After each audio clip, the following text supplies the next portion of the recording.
کاوژنو خو د وزیرستان خلکه د شمالي وزیرستان خلکه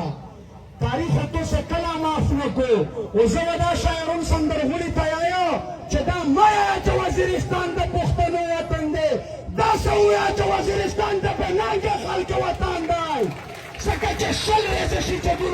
د پښتونخوا وطن د ګوټ ګوټ نه مشرونه راغلي دي او شمالي وزیرستان خلک نرسي چېرې دا یا کاس چې دا یایي چې زه د حاجي میرزلي خان لمسی یم په څه شینان کې تو سره یې د کرې نه ژوندی درنه بیتې تو د ژغ خلک یې نیولی دی په چکپوسټونه د ذلیلوي نن مو ته یو پنجابایر مخصوص پګرو یې شی ونیوه چې ته یې ګیلمان وزیر پنه باید یې بل بادار ته وویل چې وین څخه پرېږده ده به ته چې پرېږده میش شخصي په پوله پارټي نه یې ورسره راز میش د پي ټي ایم ملګري چاته دا سرول نه کړي چې مو وسوته یم یشګره میش سرینه سورینه قربان کړي دي خو د وزیرستان خلکه تاریخ د دوسه بننګیر یره نه کو او تاریخ دا ولیکه چې د وزیرستان د خلکو د ژغ سړی و